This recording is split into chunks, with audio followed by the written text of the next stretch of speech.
Olá, querido aluno, querido professor da Escola Bíblica Dominical, a paz do Senhor, tudo bem?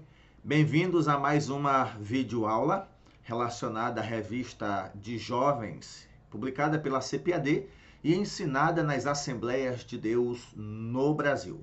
Meu nome é Jarber, pastor assembleiano, membro e professor da Escola Bíblica Dominical na Igreja Assembleia de Deus em Bacabal, igreja pastoreada, presidida pelo meu pastor Francisco Raposo. Para mim é uma satisfação chegar até você por meio de mais um vídeo aqui do YouTube. Louvar a Deus por sua vida, por sua disposição. Se você quer nos abençoar, você não precisa pagar nada, apenas se inscrever, acionar o sininho para que você seja notificado todas as vezes que tiver vídeo novo por aqui. Nos ajude a chegar aos jovens da sua igreja, compartilhe essa videoaula no grupo da igreja, dos seus amigos, aos seus jovens individualmente. E se você chegou aqui, mesmo depois que essa lição foi ministrada, porque nós temos algumas pessoas que assistem essas videoaulas, não porque são da classe de jovens, mas porque consideram nas ministrações, pregações, estudos bíblicos para o seu crescimento espiritual. Obrigado. Deus abençoe sua vida. Curta esse vídeo, compartilhe com quem você ama, com quem você espera que aprenda a palavra de Deus com você. Querido aluno, querido professor, a lição do próximo domingo a ser estudada é a lição de número 11. Estamos nos aproximando do final do terceiro trimestre do ano de 2025 e aí vamos estudar o quarto trimestre. A lição de número 11, a ser estudada no próximo domingo, tem por título: O que você semear, você ceifará. Sem sombra de dúvidas, você já deve ter ouvido algo assim, algo relacionado. Aqui se faz, aqui se paga. Né? Olho por olho, dente por dente, mas não há necessariamente uma ligação entre a lei do talião e a lei da semeadura. Nós vamos focar nessa questão que Paulo aborda no último capítulo da Epístola aos Gálatas. Não é algo falado somente por Paulo, mas nós encontramos este ensinamento em todo o Novo Testamento, inclusive nos ensinamentos de Jesus. Aqui se faz, aqui se paga. Será se tudo de ruim que nós fazemos traz consequências, mesmo aquelas que Deus perdoa? Nós vamos tentar responder essas perguntas à medida que nós vamos avançando no estudo da lição de número 6. Pegue sua lição, por gentileza. Eu tenho aqui a revista de professor. Se você é professor ou aluno, vamos juntos passar pelas páginas dessa revista e extrairmos lições importantes para nós. Não esqueça de orar com os seus alunos, orar em classe, pedir a graça e a ação do Espírito Santo sobre a vida de vocês, para que vocês cresçam, aprendam e sejam mutuamente edificados pela palavra de Deus, a ser ensinada na Escola Bíblica Dominical, nas manhãs de domingo, na sua igreja. O que você semear, você também ceifará. O texto áureo da lição é Gálatas 6, versículo 2: Levai as cargas uns dos outros, e assim cumprireis a lei de Cristo. Esse pedido de Paulo já é uma alternativa, é uma orientação de uma boa plantação. Quer colher coisas boas? Então que tal plantar coisas boas? Tipo o que, Paulo? Levem as cargas uns dos outros. Suportai-vos. Nós temos aqui um ponto dessa aula que nós vamos falar sobre o significado de suportar, porque muitas pessoas entendem suportar de forma equivocada. Suportar uns aos outros, tem crentes que entendem que é aguentar mesmo sem querer. Tolerar mesmo sem querer. Vou te aguentar aqui. Minha vontade é de virar as costas, é de te dar um gelo. Será que o significado de suportai-vos é esse? Tem a ver com tolerância, tem a ver com aguentar mesmo sem querer?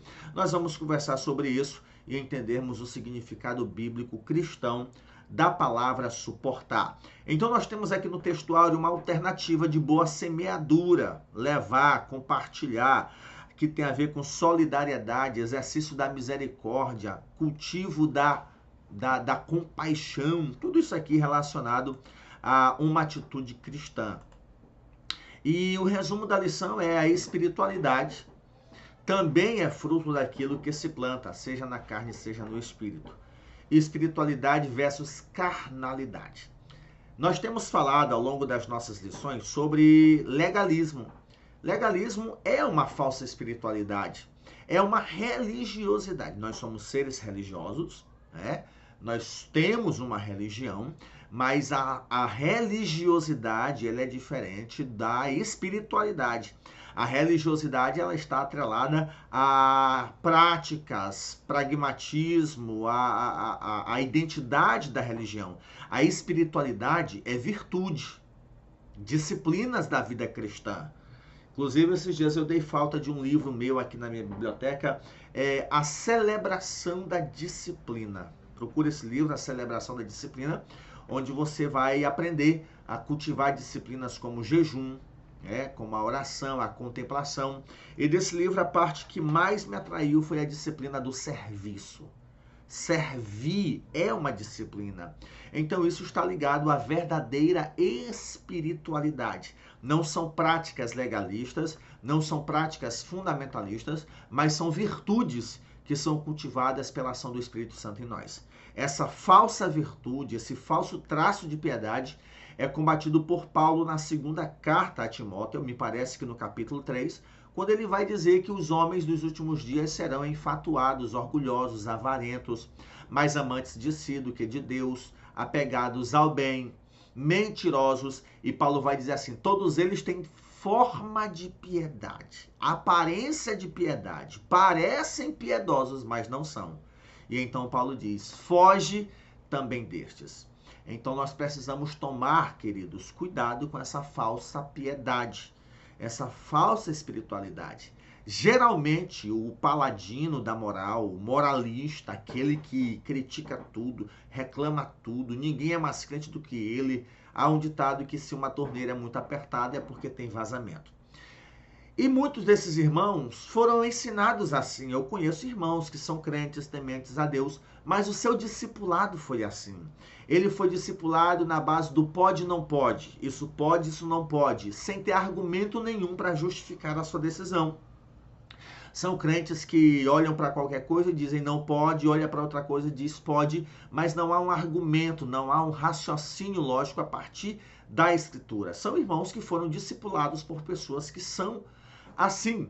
Paulo vai chamar alguns deles de débeis na fé. Mas você que tem acesso ao conhecimento, a um discipulado contínuo, inclusive essas videoaulas, elas são discipulado. Isso não quer dizer que você seja um novo convertido, mas o aprendizado é um discipulado contínuo. Então devemos tomar cuidado para não cultivar a falsa piedade, a falsa espiritualidade. A genuína espiritualidade ela é cultivada a partir de virtudes. Aula passada nós falamos sobre o fruto do Espírito. Pronto, aquelas virtudes são importantes para o desenvolvimento de uma genuína espiritualidade que nós devemos cultivar. O objetivo da lição, a você que é professor, você precisa nessa aula explicar aos alunos como devemos tratar o pecado dos outros, espalhando aquela história de a verdade não pode ser ocultada. Você sabia que existem verdades que não podem ser contadas? Verdades que precisam ficar caladas. Existem verdades que não vão contribuir para o bem, para a restauração do caído. Então nós precisamos ter uma atitude bíblica diante da verdade. Nem toda a verdade é contada, pelo menos não em determinado momento. Toda a verdade um dia virá à tona, mas dependendo do momento, da ocasião em que ela vier à tona, ela mais destrói em vez de reconstruir. Ela mais destroça em vez de restaurar. Então nós precisamos ter uma atitude bíblica em relação à verdade. Eu lembro de ter dado o exemplo, me parece que foi na aula passada, eu recebo, vez ou outra, convites para estar no velório de alguém não cristão. Aquele momento não é um momento para eu falar a verdade. Olha, não aceitou Jesus, está no inferno. É uma verdade, mas eu não posso falar aquela verdade naquele ambiente. Eu tenho almas ali me ouvindo, corações me ouvindo, sensibilizados. Então, nesse particular, eu preciso ser misericordioso. Eu posso muito bem esquecer o falecido que está lá e focar na brevidade da vida e falar tão somente para os vivos, sem sequer tocar na questão do destino do falecido. Isso é sabedoria, isso é maturidade. Isso é maturidade, isso não é omissão da verdade, né? Então eu posso muito bem falar uma verdade que vai mais afastar, mais magoar do que trazer, aproximar, conduzir, permitir que esses corações recebam de bom grado a semente do evangelho. Então nós devemos tratar o pecado dos irmãos como? Segundo, compreender que precisamos levar as cargas uns dos outros. É uma necessidade cristã. E por último, apresentar a lei da semeadura. Ela é bíblica, ela é real, ela existe. Nós não podemos nos alienar disso. Já a leitura bíblica em classe é Gálatas capítulo 6, versículo 1 a 8. Eu sempre gosto de ler esse texto com vocês. Irmãos, se algum homem chegar a ser surpreendido em alguma ofensa, vós que sois espirituais, encaminhai o tal com espírito de mansidão, olhando por ti mesmo, para que não sejais também tentado. Levai as cargas uns dos outros, e assim cumprireis a lei de Cristo. Porque se alguém cuida ser alguma coisa, não sendo nada, engana-se a si mesmo. Mas prove cada um a sua própria obra, e terá glória só em si mesmo e não no outro. Porque cada qual levará a sua própria carga, e o que é instruído na palavra reparta de todos os seus bens com aquele que o instrui. Não erreis. Deus não se deixa escarnecer, porque tudo que o homem semear, isso também se fará. Porque o que semeia na sua carne, da carne se fará corrupção, mas o que semeia no Espírito, do Espírito se fará vida eterna. É a partir desse texto que nós temos a fundamentação de todos os pontos a serem trabalhados na nossa lição de hoje. Na introdução, o autor, Alexandre Coelho, ele vai apresentar os 3 pontos que regem todo o conteúdo dessa lição. Praticamente cada ponto relacionado, cada ponto, né, relacionado a um dos 3 pontos. Ele fala na introdução sobre como tratar um irmão que pecou, qual é a nossa atitude diante do irmão que pecou. E é claro que cada caso é um caso. Existem aqueles casos que a pessoa pecou, se arrependeu e confessou. Existem os casos das pessoas que pecaram, não se arrependeram, mas confessaram porque a bomba veio à tona. Existem os que pecaram, se arrependeram, mas não confessaram e confessaram porque a bomba veio à tona. Então, quando se trata de pecados, existem... Todo pecado, é verdade, mas as suas implicações são diferentes. Então, nós devemos saber tratar essas pessoas com seriedade, com honestidade. Lembrando que a nossa proposta não é acabar com o irmão, não é destruir a vida do irmão. Se houver necessidade de suspensão, da aplicação devida de uma disciplina eclesiástica, o objetivo é restaurar esse irmão, é fazê-lo entender que ele, distante da obra do Senhor, ele precisa sentir falta desse afago, dessa união, dessa comunhão com os irmãos, de estar unido ao trabalho de Cristo. Então o objetivo não é matar, o objetivo não é destruir. Então nós vamos aprender como tratar um irmão que pecou. Segundo, como pensar o que é o correto sobre nós mesmos, para não nos enganarmos, né? A respeito de mim, né? Nós tendemos a julgar os outros, a apontar os outros, e aqui não entra o caso de Mateus 7, não julgueis para que não sejais julgados. O Senhor está falando ali de um juízo temerário. Nós devemos julgar, inclusive, as profecias, quanto mais as pessoas que erram. Julgar no sentido de, olha, precisa de disciplina, não precisa de disciplina. Precisa de suspensão ou não precisa de suspensão. Precisa trazer a situação à tona para resolver, porque às vezes o pecado do crente não afeta só a vida dele, compromete uma família talvez, que comprometa a igreja toda. Então são casos que precisam ser trabalhados. E fazendo assim, nós não devemos esquecer de nós. Nós devemos olhar para nós, para a nossa vida. E por fim, como ter cuidado com o que nós plantamos, pois nós vamos colher depois. No primeiro ponto, cujo tema é como tratar os pecados dos irmãos, ele vai falar aqui o que Paulo enfatiza, que é a possibilidade de se cometer um pecado. Esses irmãos, apesar de santos, apesar de crentes, mas ainda não em sua totalidade. Na aula passada nós falamos sobre a obra da salvação. Nós fomos salvos do poder do pecado, da condenação do pecado, mas não da presença do pecado. Então, isso explica a razão pela qual nós ainda pecamos. Então, no primeiro tópico, ele vai dizer, Paulo nos diz que é possível que um irmão na fé seja surpreendido praticando algo que desagrada a Deus.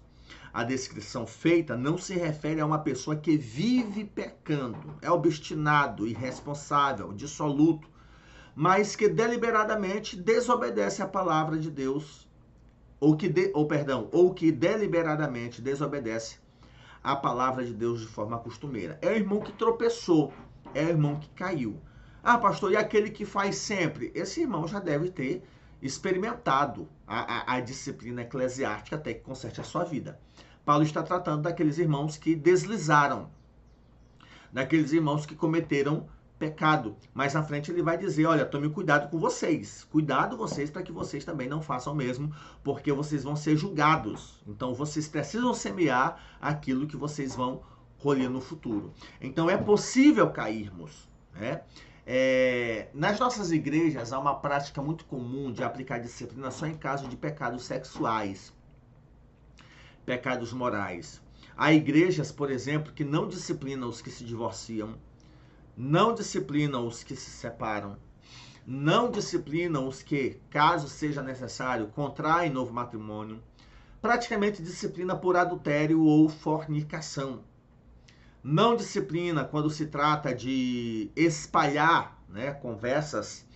Não disciplina quem peca, cujo pecado não é um pecado ali que afeta só a vida dele, mas compromete a vida dos outros. Então, para o pastor, e principalmente o pastor que é sério, porque existem pastores que não são sérios, e isso aqui não é preocupação para eles, mas para o pastor que é sério, ele tenta se preocupar como resolver essa situação, porque ele sabe que esses problemas afetam toda a congregação. Imagina aí o membro da família de um dos obreiros da igreja que precisa passar por um processo disciplinar. Às vezes a família não concorda. Então o pastor precisa ter um jogo de cintura, trabalhar isso. Outra coisa que ajuda muito a tratar o pecado das pessoas é o pastor, o dirigente, não deixar de pregar sobre pecado, não deixar de pregar sobre a necessidade de disciplina na igreja, para que os crentes entendam o que precisa ser feito quando de fato for necessário tomar alguma atitude mais brusca, mais potente. Então, crentes, salvos e santos podem pecar, né? Podem pecar. Geralmente as pessoas tendem a jogar em rosto pecados de pastores, né? Pastores demoram a ser tratados. O pastor, principalmente na nossa igreja, ele é pastor da convenção. Então, o processo disciplinar do pastor é por meio da convenção. Dentro da igreja, entre os membros, há confissão para a liderança da igreja, para o seu dirigente ou para o seu pastor, e ambos decidem disciplinar ou não o membro. Quando é o pastor que é acusado, há toda uma investigação e precisa dessa investigação. Geralmente, as histórias que surgem sobre pastores são de pecados morais, de pecados sexuais. Se eu disser para você que já houve na história das nossas igrejas obreiros que foram flagrados saindo de um ambiente não adequado com uma pessoa do sexo oposto. E diante da acusação, ele alegou que não estava se relacionando sexualmente, mas estava distribuindo folhetos, Novo Testamento dos Gideões. A bem da verdade, a acusação a respeito desse obreiro era de que ele estava se prostituindo, mas ninguém viu, a não ser saindo de um motel. Então precisa-se de uma investigação, não porque há dúvida, mas porque se trata da exclusão de um pastor. Se trata de uma decisão que vai comprometer a vida da igreja inteira por meio da disciplina do seu pastor. Então, é fato, devido à posição do obreiro, no caso, se ele é um pastor que está ligado a uma convenção, a convenção é responsável por ele, é a convenção que o consagra, é a convenção que o filia, é a convenção que o disciplina e que o exclui. Então, há aí a necessidade de uma investigação maior, embora muitas pessoas entendam que é passar a mão. Muitas pessoas entendem que é deixar para lá. Não, tem casos de pastores cujo pecado veio à tona, o pastor confessou e disse, olha, eu não quero mais ser pastor, eu quero ser desligado. Ele foi excluído 2 anos depois. Por quê? Porque mesmo ele tendo pedido exclusão, a convenção se compromete a fazer uma investigação para que depois ele não venha alegar de que foi excluído de forma indevida. Então, mesmo ele confessando o seu pecado, pedindo o desligamento da convenção, a convenção ainda continuou com a investigação, para que não ficasse pontas soltas. Então, ele não foi excluído só porque pediu disciplina, mas porque a convenção entendeu que ele precisava ser excluído e ele não terá como depois vier a alegar, até mesmo jogar na justiça, dizendo que foi disciplinado e excluído por uma coisa que não aconteceu. Então, dependendo de quem é o obreiro, requer uma investigação mais profunda. E nós precisamos tomar cuidado com a maneira como nós tratamos essas situações, né? Às vezes nós pecamos porque o pecado do outro não foi tratado. E infelizmente existe isso em muitas igrejas. O cara é o filho do pastor, é a esposa do pastor, é amigo do pastor. E existem pastores irresponsáveis que de fato são parciais nesse particular. Deixam a imparcialidade de lado. Ainda no primeiro tópico, né, a palavra restaurar significa colocar no lugar, ajustar um osso que havia saído do lugar. É certo que fazer isso não é simples e no mundo antigo poderia causar bastante dor. Ainda hoje, né? Sabe que hoje tem os métodos de anestesiar, mas era necessário para a restauração do corpo. Então, o processo de restaurar um crente caído é doloroso.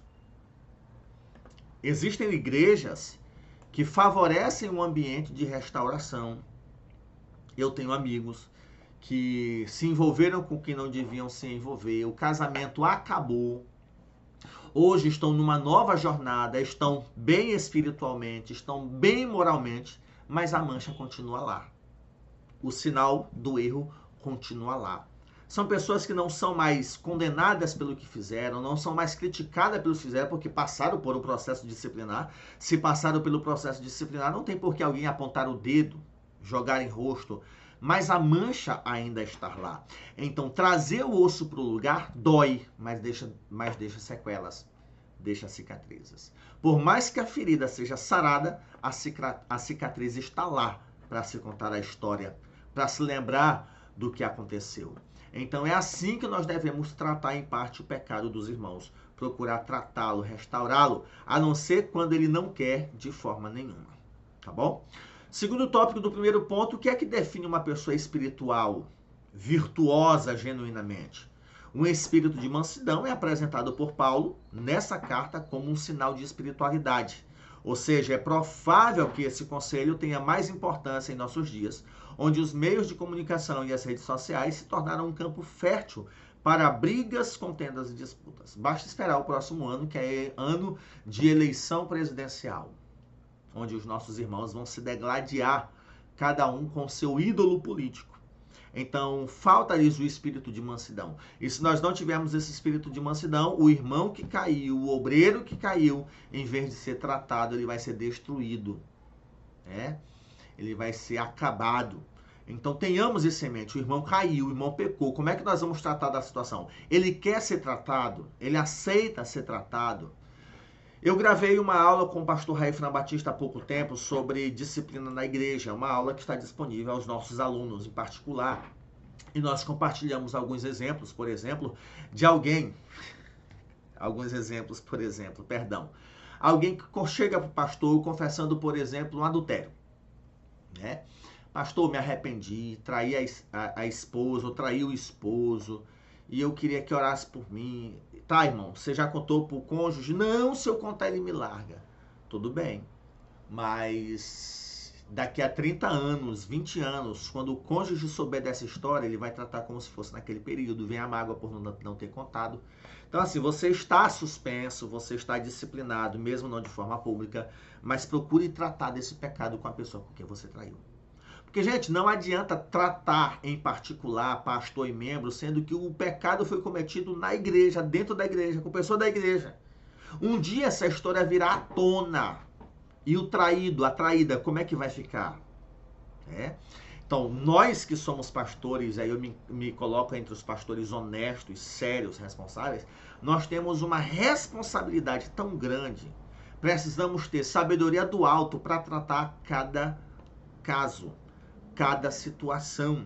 Além disso, espírito de mansidão para podermos lidar com situações delicadas assim.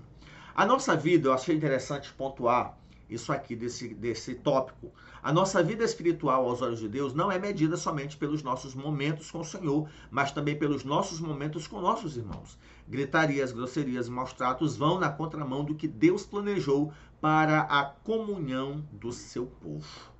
Devemos zelar pelo trato um pelo outro.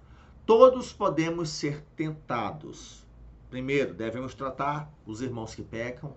Segundo, com espírito de mansidão. E terceiro, nós devemos entender que da mesma forma que outros irmãos pecam, nós também podemos pecar, cometer esses deslizes. Uma hora a casa pode ruir para nós.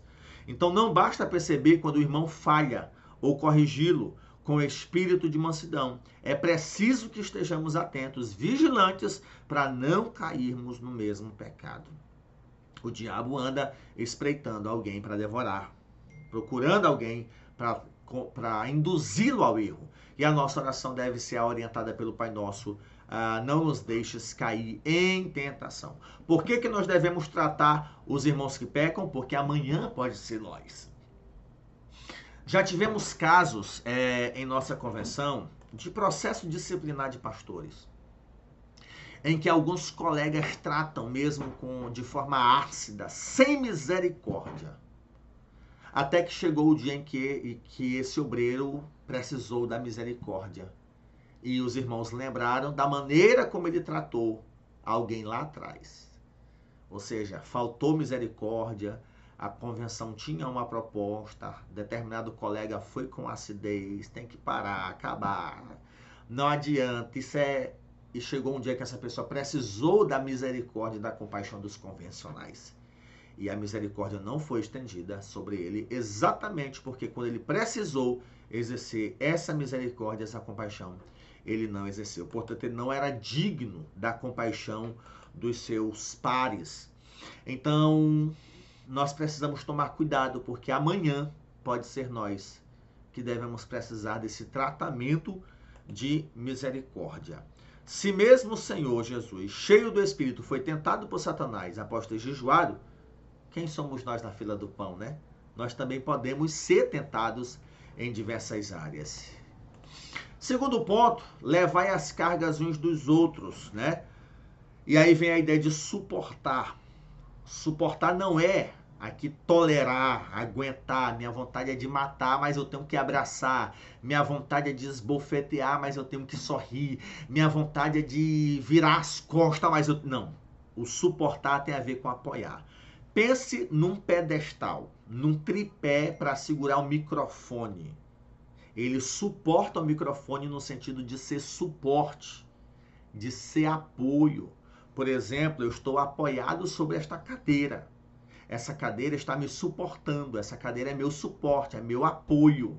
Então, a ideia de levar as cargas uns dos outros tem essa ideia de apoiar, de auxiliar. Não é passar a mão, é ajudá-lo, é colocar o ombro dele sobre o seu pescoço e você carregá-lo.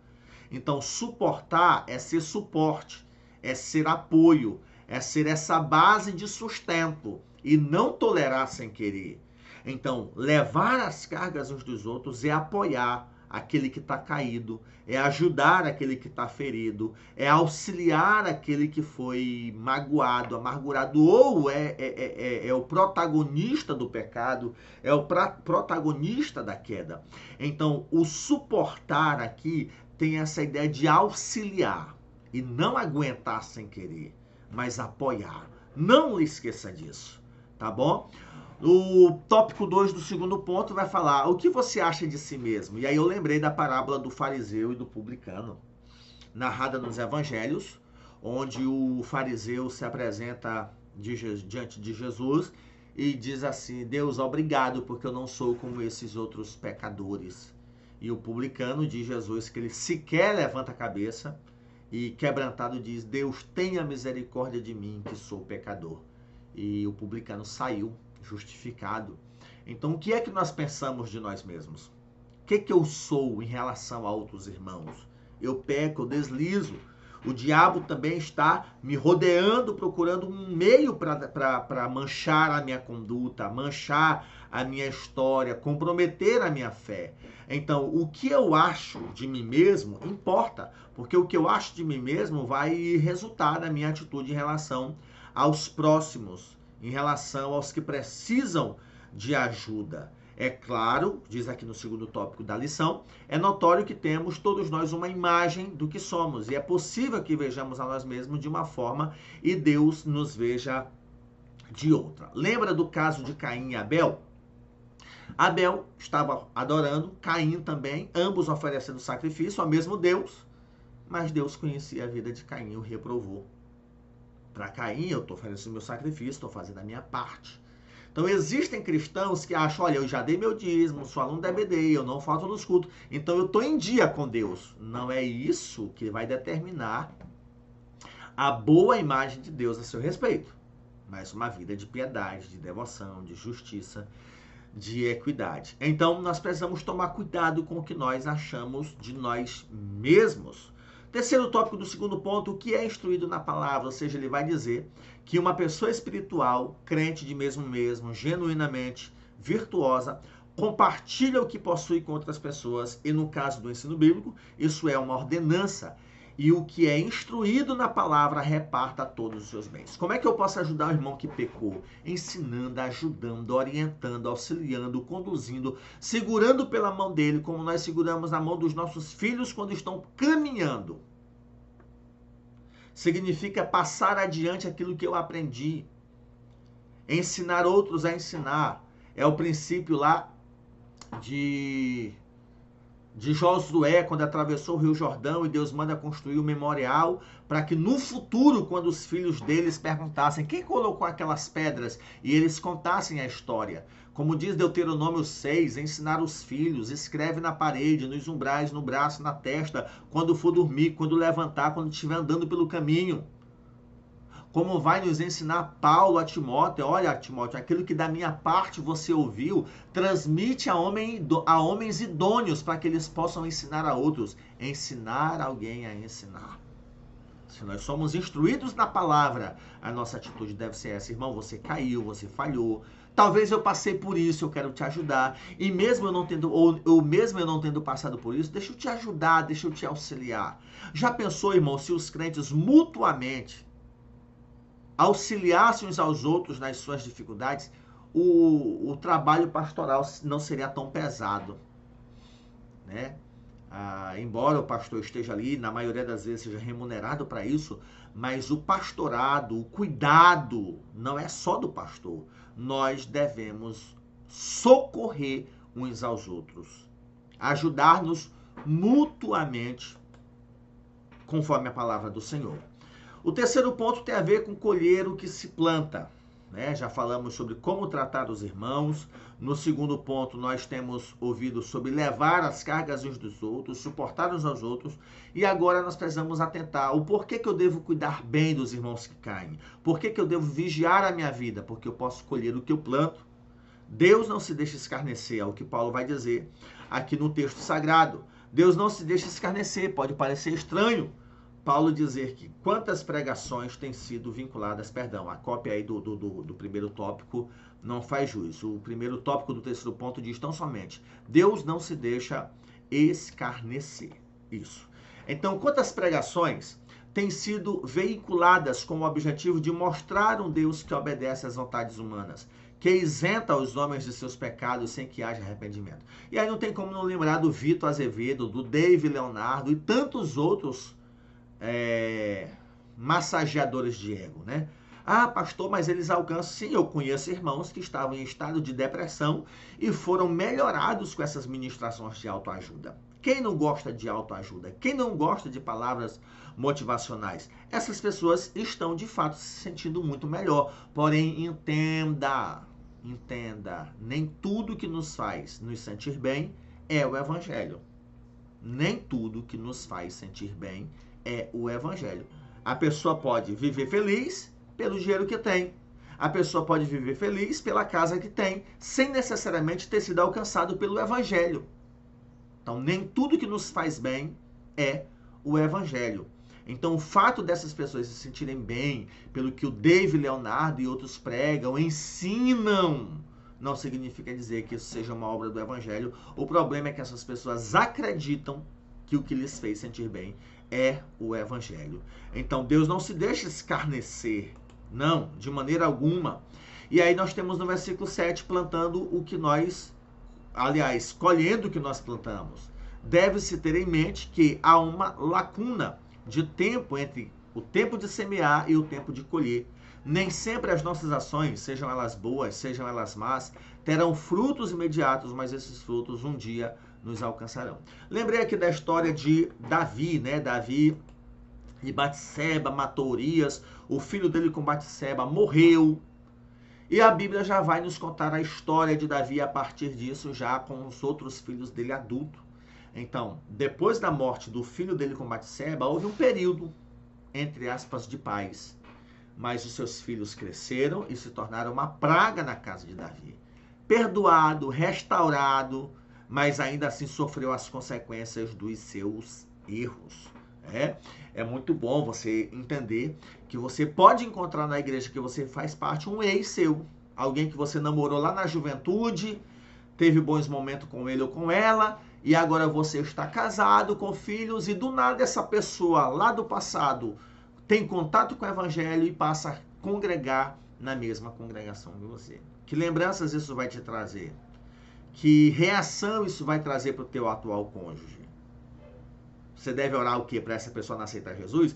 Eu estou me referindo a situações embaraçosas que acontecem todo santo dia nas nossas igrejas.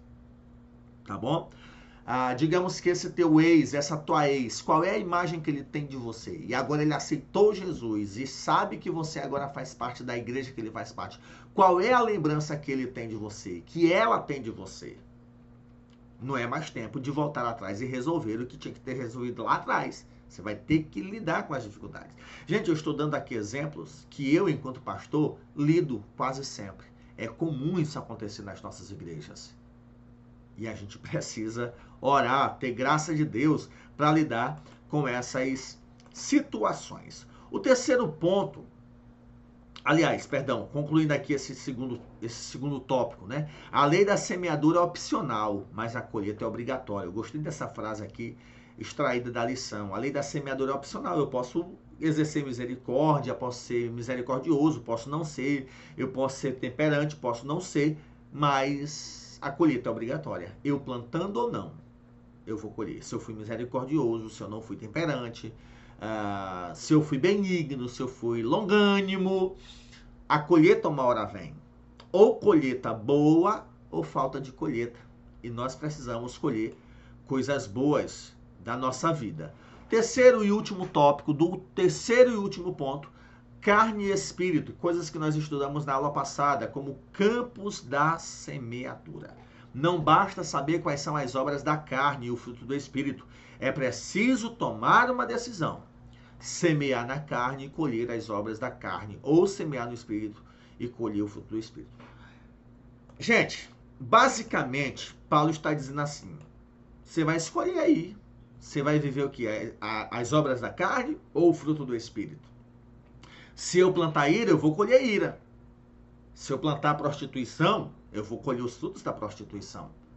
Mas você pode optar em semear o fruto do Espírito. Virtudes espirituais. É isso que ele está fazendo referência. Ou seja, há uma continuidade do texto que foi trabalhado na lição passada com essa. Semear na carne é praticar as obras da carne. Semear no Espírito é cultivar as virtudes do fruto do Espírito. O que nós vamos plantar? O que nós queremos colher? Então, cuidar uns dos outros com misericórdia, restaurar o irmão que pecou e vigiar no que semeamos, são orientações de Deus para os nossos dias. Há leis no mundo natural que não podem ser quebradas. E no mundo espiritual vale o mesmo. Se desejamos ser tratados com misericórdia, caso pequemos, hajamos da mesma forma com aqueles que pecaram, conduzindo-os ao arrependimento e à restauração. como tratar os que caíram, da maneira como eu preciso ser tratado. Não é passando o pano, não é jogando debaixo do tapete, mas tratar. Se algum amigo seu da igreja, algum irmão em Cristo, confessar um pecado e não quer confessar ao pastor, não quer ser disciplinado, oriente, ajude-o. Fale com ele a respeito dos benefícios da confissão, dos benefícios da disciplina. Ajude ele a passar por esse pântano que ele está se afundando. Ajude-o a passar por esses momentos de turbulência, para que ele possa crescer espiritualmente e sair dessa situação que está lhe afogando. Portanto, querido irmão, querido aluno, essa lição ela tem tudo a ver com os ensinamentos de Jesus. O que nós plantamos, nós também vamos colher. O que nós semeamos, nós vamos ceifar. Tomemos cuidado. Gente, é tão ruim, é tão desconfortável quando nós queremos fazer alguma coisa ou ensinamos alguma coisa e alguém aponta o dedo, lembrando de que nós não fizemos aquilo em determinado tempo. Quem é tu para dizer isso? Tu não lembra que tal dia, tal tempo isso aconteceu? Mas quando foi fulano de tal, você fez assim. Nós precisamos entender que as nossas decisões aqui agora vão resultar em consequências de amanhã em diante. Mais cedo ou mais tarde, as consequências virão, tá bom? Deus abençoe sua vida, foi um prazer estar com você. Deus guarde o teu coração, a tua mente e a língua diante do pecado dos outros. Inscreva-se no nosso canal, curta esse vídeo, deixe um breve comentário ou emoji e, por favor, compartilhe no grupo da sua igreja, nos apresente aos jovens da sua congregação e vamos crescer juntos até o próximo domingo, se Deus assim nos permitir.